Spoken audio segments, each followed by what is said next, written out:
राम राम जी। हर हर महादेव। मैं नन्हे पहलवान, आप देख रहे हैं हमारा चैनल स्लो जिंदगी, बाबा की खरी खोटी।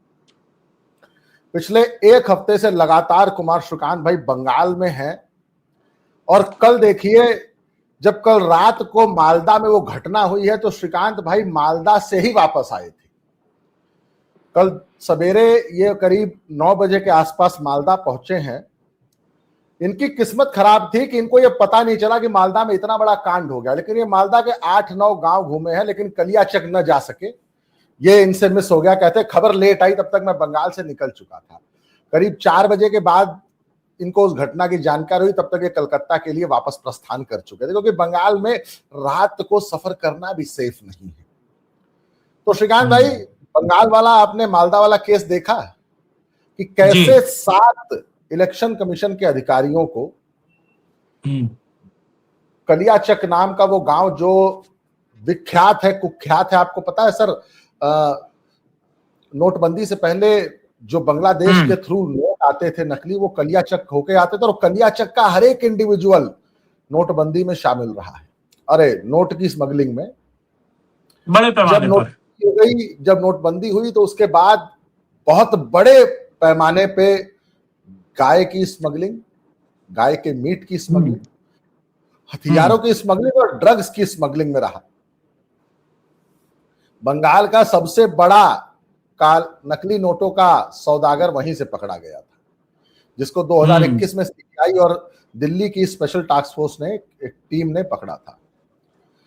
श्रीकांत भाई, मालदा की घटना आपको एक चीज में, आपको मालदा में एक चीज समझ आई कि election commissioner, chief election commissioner, उनके द्वारा ही नियुक्त किए गए डीजीपी, होम सेक्रेटरी और चीफ सेक्रेटरी को फोन करते रहे और 4 घंटा किसी ने फोन नहीं उठाया और 7 से 10 घंटे की अवधि तक उन अधिकारियों को ब्लॉक डेवलपमेंट ऑफिसर के कार्यालय में बंद रखा उस जिहादी उन्मादी भीड़ ने। और आपको पता है, जब सीआरपीएफ उनको लेके निकल रही तो सीआरपीएफ पे भी बहुत तगड़ा हमला किया हुआ है।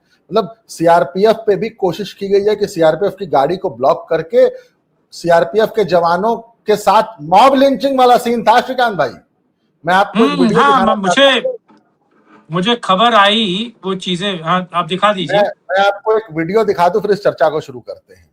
जी जी।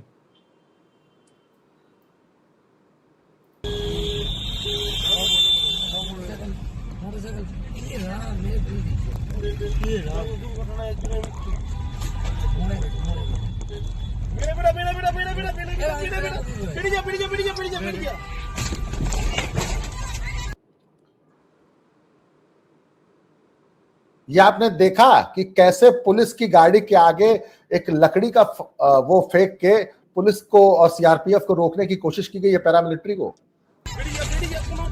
और देखिए किस तरह से पत्थरबाजी हो रही है।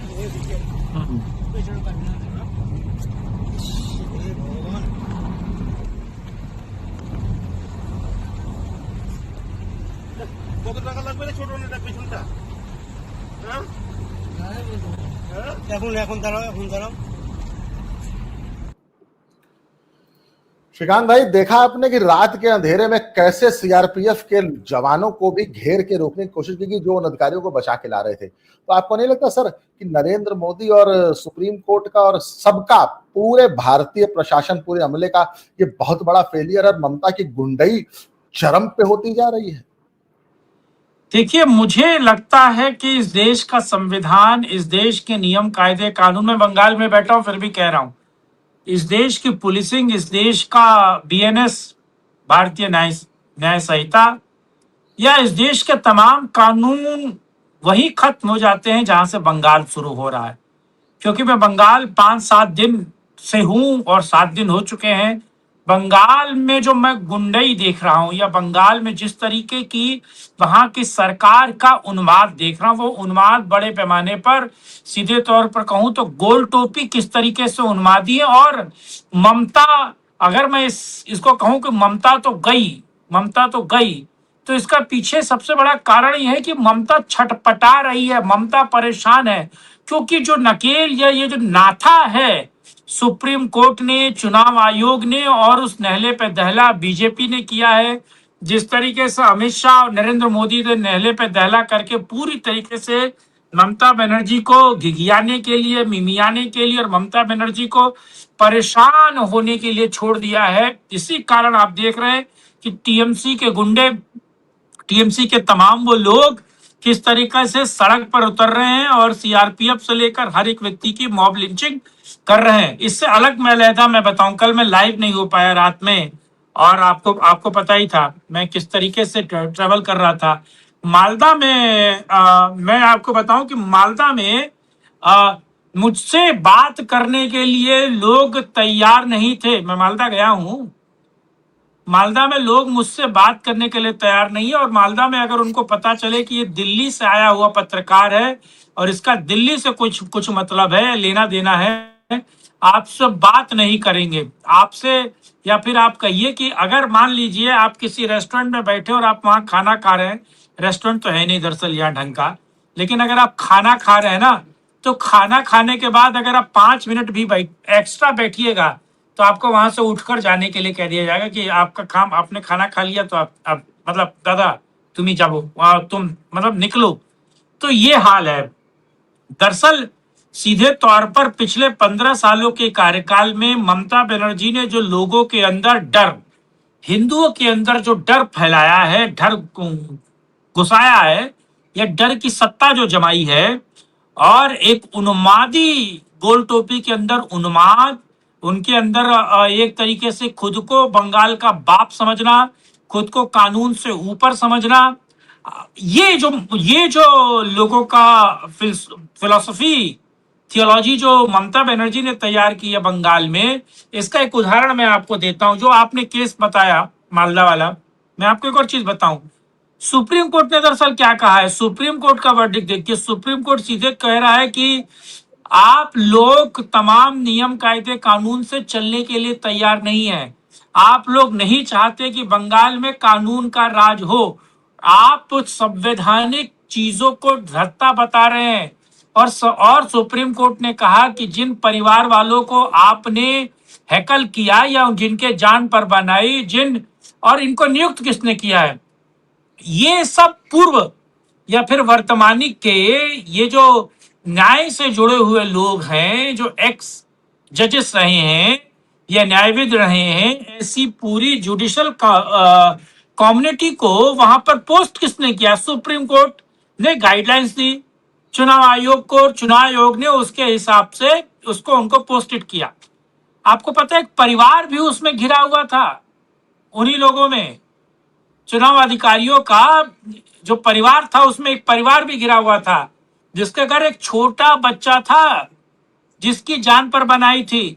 7 घंटे उस छोटे बच्चे के मुंह में ना दूध गया ना खाना गया, पानी जितना था उस पानी को तो जो भी है, आप ये सोचिए ये 7-8 घंटे। और मैं एक और चीज कह रहा हूं, ये चुनाव की आचार संहिता लगी है, ये चुनाव का आचार संहिता लगने के बावजूद भी अगर बंगाल में सीधे तौर पर ये हाल है, तो ये सोचिए कि अगर ये गोल टोपी जीत जाते हैं, ममता जीत जाती है, या फिर यहाँ पर चुनाव नहीं हो रहा होता, तो ये क्या करते? आप उसकी कल्पना कीजिए जरा, आपके रोंगटे खड़े हो जाएंगे।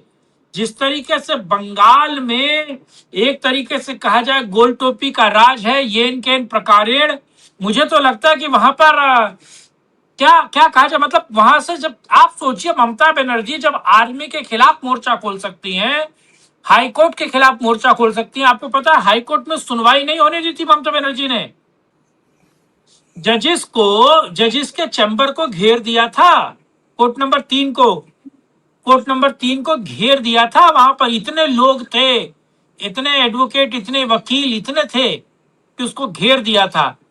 मैं अभी भी इस बात को कहता हूं कि देखिए आप, मैं आंकड़े दे चुका हूं, लोगों के अंदर गमो गुस्सा है, लोग इस सरकार को पलटना चाहते हैं, लेकिन ममता बनर्जी जो अपनी ताकत का मुजाहरा कर रही है, ताकत को बार बार वहां प्रकट कर रही है और ताकत को बार बार वहां एक तरीके से प्रतिपादित कर रही है कि बंगाल में केवल ममता ही है। सुप्रीम कोर्ट किस दिन का इंतजार कर रहा है? सुप्रीम कोर्ट को लग रहा है कि वहां संवैधानिक ढांचा बचा है, डेमोक्रेसी बचा है क्या? क्या बंगाल डेमोक्रेसी के हिसाब से चल रहा है? क्या विपक्ष को चुनाव लड़ने का अधिकार नहीं है? क्या सत्ता पक्ष को गोल टोपी और अपने वोटर्स को बचाने के लिए किसी भी हद तक हत्या, बलात्कार, खून, डकैती, मारपीटी, लिंचिंग, सीआरपीएफ की, आप सोचिए सीआरपीएफ और सीआईएसएफ की party, patrolling party, security batch, वो अगर सिक्योर नहीं है बंगाल में, तो ये पाकिस्तान में होगा क्या? कहां होगा आप सोचिए। मालदा, और ये मालदा मैं आपको बताऊं, ये वो इलाका है जहां ज्यादातर, मैं उस संगठन का नाम नहीं लेना चाहता हूं क्योंकि फिर वीडियो पे मोनेटाइजेशन का खतरा हो जाता है।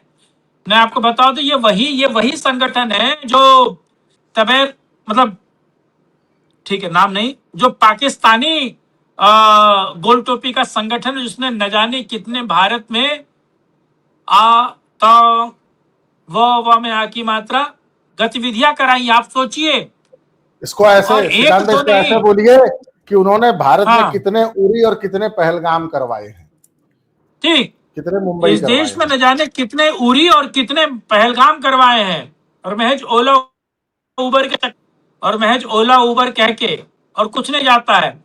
एक चीज लेते हैं, काली काली सी आती है, फिल्मों में भी दिखाते हैं उसको, शरीर से चिपकाते हैं, और आप समझ रहे हैं। अगर नन्हे भाई मालदा में आपके पास गाय हो और गाय ने अगर बछड़ा और बछिया दिया हो, तो अगर बछिया दिया है तो बछिया सुरक्षित है, इसमें कोई दो राय नहीं है, जब तक वो बड़ी नहीं हो जाती। लेकिन अगर बछड़ा दिया है तो ये मान के चलिए कि उस बछड़े के साथ क्या होगा। सबसे ज्यादा गायों का मालदा में होता है, पूरे पूरे के पूरे बंगाल में।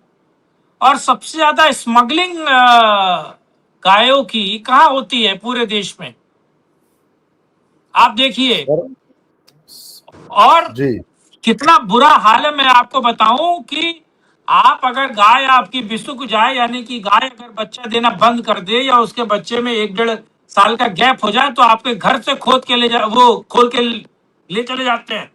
रात में अपने मवेशियों को आप बाहर नहीं रख सकते, और जब तक आपके हाथ में मोटा लठ नहीं हो, उस मवेशियों को चारागाह में जाकर चारा भी नहीं नसीब होता, क्योंकि आपसे वो खींच लेते हैं, आपसे वो, क्योंकि देखिए आपके लिए तो बछिया है, उसके लिए वो 150 किलो गोश्त है, आपके लिए तो गाय है, उसके लिए 150-200 किलो गोश्त है।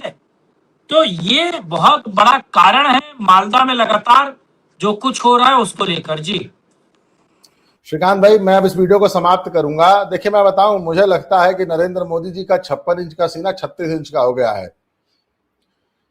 एक बात बताइए ना, राजनाथ सिंह का नाम आपको पता है? बीच में जब वो गृह मंत्री थे तो लोगों ने कड़कनाथ सिंह रख दिया था। ये राजनाथ नहीं तो बस कड़कनाथ है। जब ऐसी कोई घटना हो जाती है तो बस कड़ी निंदा करते हैं, कड़ी निंदा, खड़ी निंदा है। दूसरी चीज मैं आपको एक और इंपॉर्टेंट बात बताऊं। कल जस्टिस है Suryakant, chief justice of India, उन्होंने आज एक बड़ा तगड़ा बयान दिया है। मतलब बयान तो ऐसा दिया है कि सर मुझे लगा कि मैं चरम सुख को प्राप्त हो जाऊंगा। कि कहते हैं सूर्यकांत जी कि यह एक सुनियोजित और सोची समझी साजिश थी, न्यायिक अधिकारियों को डराने की कोशिश थी। पश्चिम बंगाल का प्रशासन पूरी तरह फेल हो गया है। उनको आज पता चला कि पश्चिम बंगाल में शासन के नाम का मतलब है ममता।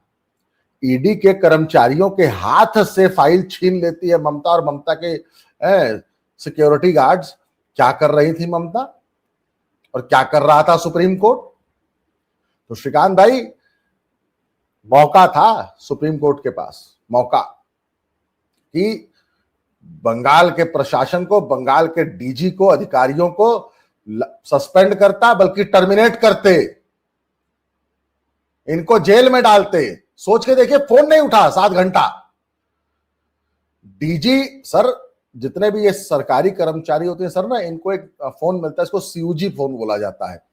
आपको पता है सर, वो फोन अगर आप सरकारी कर्मचारी हैं और आपको वो विभाग से वो फोन मिला है, तो वो फोन कभी बंद नहीं कर सकते आप, और तीसरी घंटी या चौथी घंटी से पहले आपको फोन उठाना होता है। और अगर बाई चांस अगर आपसे फोन मिस हो जाए तो आपको तुरंत बैक कॉल करनी होती है। 7 घंटे आपके डीजी पुलिस, आपके चीफ सेक्रेटरी, आपके होम सेक्रेटरी, आपके ADG law and order phone नहीं उठाए। सर, इससे ज्यादा सुप्रीम कोर्ट की अवहेलना क्या हो सकती है? और सुप्रीम कोर्ट उसके बाद क्या किया? कड़ी निंदा। सूर्यकांत, जस्टिस सूर्यकांत,